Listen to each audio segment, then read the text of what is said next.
We have an exciting guest with us on this edition of Farm to Frankfort, Roger LaPointe with Hunters for the Hungry. We're going to kick it off with a few questions from our Farm Bureau members out in the state. Eddie, let's see what we've got from out in the state. All right, it'll be great to hear these questions. Hey, Kyle and Eddie, I've had a lot of damage from deer this year with my beans and corn. What do you guys know about Hunters for the Hungry? That's a great question. Hunters from the Hungry has just been a great partner actually with Kentucky Farm Bureau over the years. They take those deer and can get them processed and turn them into food for food banks and for individuals with those venison sticks that they give to young people. So it's a great way that we can partner with them, Kyle. Yeah, absolutely. That Hunters for the Hungry program works in a lot of local communities. They pay for the processing. They're a 501c3, and it certainly helps encourage the sport of hunting, but also the farmer when they have that nuisance tag. So great question from Larry. It is. Eddie, I think we've got another one. All right. Let's see what we've got. Hey, Kyle and Eddie. If we've had significant wildlife damage on our farm and have shot a deer using one of the depredation tags, do we contact Hunters for the Hungry to donate the meat directly? Do they come get it? Or is there a place that we take and drop them off? Another great question. It kind of plays right into it. Eddie, I'll turn it over to you. You're a farmer, have soybeans. I'm sure you've seen some of this damage. It is, and Dustin had a great question, but you need to do a little planning probably before you get to that. As he talked about, you want to get those nuisance tags, but before you do that, you need to contact Fish and Wildlife, let one of their biologists come out, look at your farm, make sure that you've got that. It's just better if everybody communicates and talks to each other. And then if you do want to take those nuisance tags and use them on the deer, if you want Hunters for the Hungry to have it, you need to contact them in advance. They have 4 refrigerated trailers now, Kyle, that they can actually bring out to your farm. And then if you take those deer and then you can put them in their refrigerated trailer, and then they find a processor that can do that. So it can help eliminate the problem that you're having on your farm, but it also can give protein to people that needs that through the food banks or through their meat stick products. Absolutely. Well, great job answering that, Eddie. I think we've got an expert with us as well to talk more about that. Looking forward to being with Roger LaPointe. Let's go over and talk to Roger. All right, let's do it.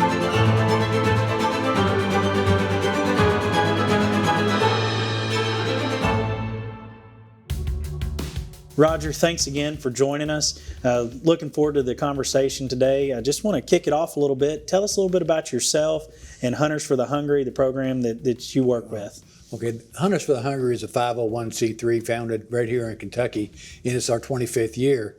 It was founded by hunters because they saw a need for excess venison that was being donated at a local taxidermy shop here in Louisville, Kentucky. And from it's grown to a statewide organization, and we've got 14 directors spread out throughout the state, and we have over 60 processors, and we service over 135 charities throughout the Commonwealth. Yeah, so I live in Owen County, so we've got a pretty good deer population. I believe we have a few processors that participate. Pretty close. If I'm back home and maybe don't have a processor that participates, but I know that processor, how can I encourage them to get involved in the program? Well, we'd love to. We're looking for new processors every season. So what we would suggest for you to do, just have them call us, and we can talk through our process. And what it takes is we make it very simple for them. We just pay them at a reduced rate. God bless them because they do it at a reduced rate because they believe in what we're doing in our program. And basically what they do is grind it, and it's not as labor intensive because all they do is grind it into 1 to 2 pound packages and freeze it. And then we'll have one of our food banks show up and pick it up. So it's very simple for them, and we pay them within 30 days typically. Yeah. Or better. Yeah, hey, that's a good turnaround. Yeah, we're pretty good at that. So since I first heard of y'all have really grown a lot, and the work y'all are doing, and I know y'all have got some other products out there that getting some protein out to some hungry folks that are out there. We've talked about it. Kids shouldn't actually go to bed hungry at night. And y'all have done an amazing job with this program, taking something that it's a sport that's out there. People want to hunt. Some some people don't. They just want the sport of it and not take the product and use it. And y'all are taking it and making it a useful product. It's a win-win situation for so many people. The farmers, because we're able to get more deer off their property and reduce depredation on their crops. We get the sportsmen; they're able to expend their season because now they're just not going to shoot one buck. Now they can go out and just shoot a couple does and donate. Right. And it's just been a win-win for everybody. So it has. Yeah, and Kentucky Farm Bureau and Hunters for the Hungry have had a very strong partnership in recent years, and we do our Clays for a Cause, Eddie, and that's always a great event. I know Hunters for the Hungry is one of the entities that receives some of the funds from that day that are raised. Can you talk a little bit about that partnership and how that has helped with the growth of your organization? Well, this is a long story, but we all know John Sparrow. Absolutely. And John and I have been friends for years, and it started at a wild game feed at Southeast Christian Church here in Louisville that John and I really got together and started talking about the Hunters for the Hungry, and the church was donating, Farm Bureau got involved, and it just grew from there. And then when I retired, I was asked to lead the organization. And well, there's no retirement in the Bible, and so I said, well, I got to stay busy somehow, and this is my passion, and that's what I did. And I'll tell you a story about John. First year I took it over, I walked in his office and said, John, guess how many deer we took this year? He goes, Roger, I don't care how many people did we feed. Yeah. And that speaks volumes as far as what I believe in our partnership with Farm Bureau. That's what it's all about. It's feeding the people. It's something our organization can do to give back a little bit. Yes, and it's turned into a really fun day for us. And, of course, the company underwrites the event, and then all the money that's from our sponsors to the teams that come in, have a good day shooting clays. And it's been turned into a really big deal. Our staff works really hard out there that day. They do. To put on the day. I shot in the first one, and then after that, I can't shoot because I'm talking to everybody. Right. I mean, everyone wants to know about what we're doing, how this benefits us. We're thanking all your employees for being part of it. It's a great event. I look forward to it every year. I know. I really do. Well, I think it'll continue on for what I hear. I hope so, because but financially, it's been good for your organization, along with Clean Kentucky and Feeding Kentucky, and of course now taking on Habitat too. Yeah, building a Habitat house every year. It's amazing how well it's taken over from that first year to what it is now, and the dollars grow every year. Oh, it's a great event, fun event. It is. I sit out there and get a sunburn just pressing A and B all there day. You go. but I love it, seeing all the people and having a morning and an afternoon flight, and they're both full. It's a wonderful event. And there's so many shooters and such a good time. So, I love it. Roger, we talked about depredation on our farms, and a lot of farmers have a lot of crop damage out there. And of course, we've had Commissioner Storm on here with Fish and Wildlife talking about what is legal and what we can do. Let's say I have a nuisance tag on my farm and I want to take some deer. Can you kind of walk us through what I can do as a farmer, and then what your organization, how we can connect and do that if we have something like that? The biggest issue we have with nuisance tags, and we're gearing up to do this because we see it's coming, because frankly hunters aren't shooting as many does as it really needs to be to really balance the population and keep it in check. What we're doing, we have 4 trailers, and if a farmer would like to do a controlled hunt on his property and use our refrigerated trailers, and we'll be able to arrange for that, but they have to ask us in advance. Sure. And the biggest thing is finding a processor at that time of year that will be open to take deer, because they have to shut down whatever they're doing. If they're doing domestic animals, they can't do wild animals at the same time. Right. So it's kind of a balancing act, but we have actually had one gentleman here in Jefferson County, C&J Processing, that opened his shop up on the weekends for in August in order to do that. So, and we got a few deer off of it. So it's a balancing act, but we can do it. we're going to try it more and more and get more processors involved. So if I'm having damage on my farm, call me. First thing I need to do is call the Fish and Wildlife, and then let them Right. come out and do the inspection out there that they probably need to do. Right, the biologist will handle it. And then they give the nuisance tags. We get the nuisance tags.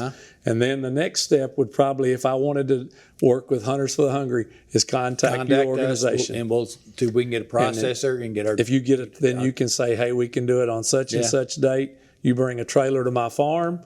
We do the depredation. We put the deer in your trailer. You come pick it up, and you've got a processor set up. That's right. Or you can just take it right to the processor. If there's one locally, close and to then, you. and then they can turn it into to the protein that whether it's your venison sticks or whatever. Because one thing we don't want is that deer to go to waste. Right. Yeah. Right. So I don't want it laying in your field. I'd rather we're able to use it and feed the people. And most farmers don't want to let them lay in their field either. No, so that's true too. But it is going to take some coordination. Yes. And hopefully the program is going to grow to where we can do more in the future. Right. But I think it is worth the time that if you're having an issue to be able to do this, it's just going to take some planning on the farmer's part. Right.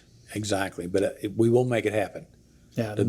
And we do hear that from our farm membership. Obviously, deer depredation is a problem. They get those nuisance tags, and we hear they've got big hearts. We all know farmers have big hearts, and they're like, I just don't have the heart to. I need that animal to stop eating my crop, but I don't want to just let it lay. So I appreciate what you're doing. So you're up to 4 trailers. Up to 4 trailers. 4 trailers. And then what's the website? Is that the best way? Just the best. Yeah, my number's on there. Just they can call me direct. Or send an email, and we'll get back with them. So a quick Google search of Hunters for the Hungry. KYHuntersForTheHungry.info. All right. There you go. But sounds good. We're there, and we're ready to. Yeah. Anything we can do to help feed the people in Kentucky. You're 501c3. You're doing it to help people, and that's right. That's what's important. So. And the beautiful part about it is everything, every donation that we get goes right into our program. None of us are paid. It's all, it's just a passion for us. And that sets us apart from any other 501c3 that I know of that does volunteer. That's all volunteer. That's right. And I love going to your website to see all the sponsors that you all have. It's very impressive, the work that you all have done and the relationships you've built. Obviously, we're talking about Farm Bureau and our partnership. But I mean, you've got a page full. Fish and Wildlife Foundation has been great to us. It's just I can't tell you how many different organizations, churches now, or like Southland Christian Church has got on board with us. They love the meat stick program that we're doing, and got behind us, and we went from 6 counties to over 30 last year that we're giving meat sticks to now. Now show them what you got here with the meat stick. Let's look at it. Is that a sample for Eddie and I? Yeah, there you go. I think Roger's already given me more than one. So I come bear and gifts every time I come maybe you can get this from Kyle. But it was a really cool story. I went to a symposium with other Hunters for the Hungry organizations like us, and we're Kentucky based.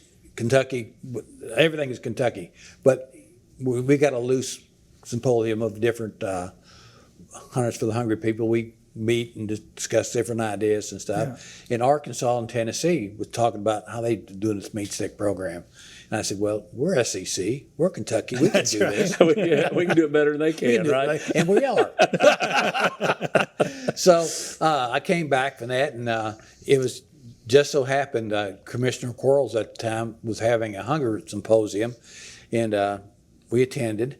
And people going around saying what they were doing. And I said, I got this idea.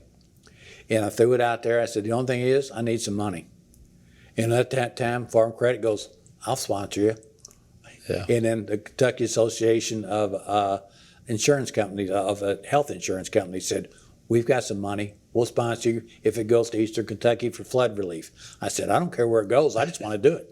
Yeah. If I can help somebody, we'll do it. And that's where it got started. And now we're in our 4th year of it. We've done over 165,000 sticks, and it's been one of the best things we've ever done.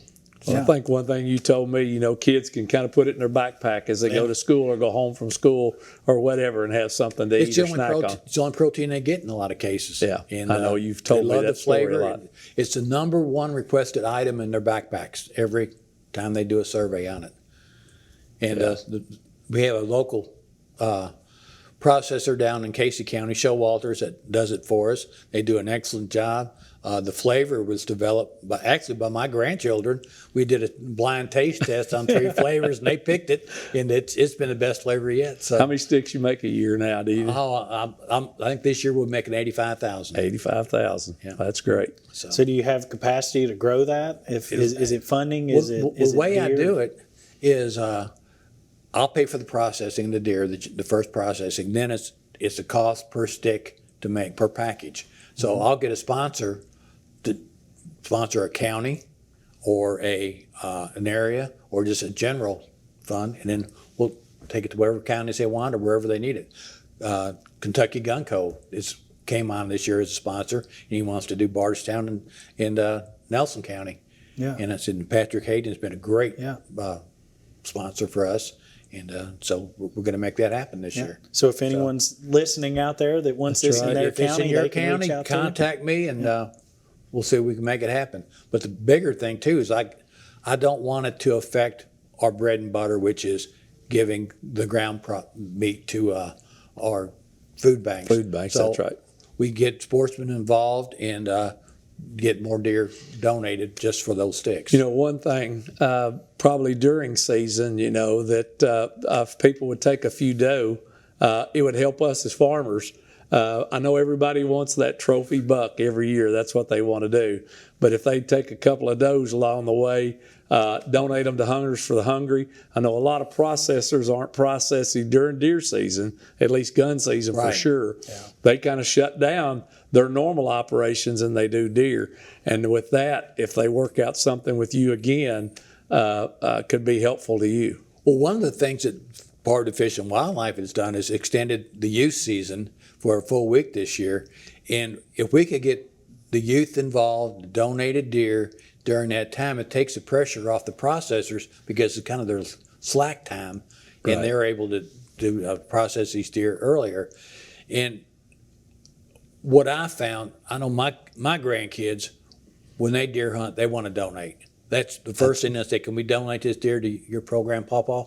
I said, sure, hon. That's great. Let's do it. And so I encourage the young kids, take your kids out, your grandkids, let them shoot a deer, let them donate, and it's giving back, and it teaches them two things. Them. So it's a great thing to do. It's a win-win, and that's what Commissioner Storm told us when he was sitting in your chair a couple months ago. He said, what's the best thing we can do to try to help dealing with deer damage when those corn and soybeans are first starting to grow in April? And he said, the number one thing you can do, harvest more deer during modern gun and use season and muzzleloading season. So that's when the weather's right. That's when the deer are moving. We know we have more zone in 1-2 counties, which means they're probably overpopulated. One of those. Yeah, I'd say you farm in Zone 1 county, so we know there's overpopulation, and let's encourage people to take some of these doe and donate them to the program. It's a win-win for everybody. And one of the things we're finding too, as farmers lease their property for hunting rights, put in the contract. That's right. Don't let the people shoot some deer. Let them shoot some does, not just that buck. Let them shoot some does as well. Put in the contract to do it. Right. It's a simple thing to do. Yeah, and you can help feed some hungry people along the way with your program. Yeah, and it helps you with your deer depredation. Yeah. You know, I think we've really got a good partnership here. You know, Farm Bureau kind of representing the farmers, and then you got Commissioner Storm with Fish and Wildlife. They want to help with this too. And then your program taking the product and actually getting it out to someone. I think it's a great win-win for everyone. Oh, I think so too. And the Department of Agriculture has been really good friend, good partner as well. Would love to see them able to contribute monetarily like they used to, but we'll see what happens. We'll just have to see if we can get that line item back in the budget. There you go. Yeah, Roger, that's a great point. And in Farm Bureau fashion, Eddie, we do always talk policy. That's what we do. We advocate, and this is something else. We have policy supporting Hunters for the Hungry in our Farm Bureau policy book. So we definitely support what you all are doing. Talk a little bit about the work you all have done with the General Assembly, maybe what can be done we're going to go into a 2026 budget session, but they'll be doing other things outside the budget. What is kind of Hunters for the Hungry done, and what might they be looking to do going into next The biggest session? thing is, you know, as any 501c3, we need funding. I mean, you all have been great, but our program's growing and growing leaps and bounds. I mean, we've had the last 3 years have been record years for us, and so basically we need funding. And so if we could get that funding put in the General Assembly as a line item to help fund our program, that's great. Yeah. So we've been to the General Assembly before. They've passed statutes saying that we're able to donate deer and not be liable or anything, and it's been great. But it's the funding rate. The funding now is what's always on my mind. And it always will be probably with what we do. If the program grows, it's going to take more money to work. It's a double-edged sword. I know a lobbyist if you need a little help along the way. Hey, like I say, it's in our policy book. So, There you go. yeah, you all have certainly done a lot of great work. Continue to do a lot of great Thank work. We really appreciate you. We appreciate the partnership, Absolutely. the friendship. As we kind of come to a close here, any kind of final words of wisdom to our membership, or?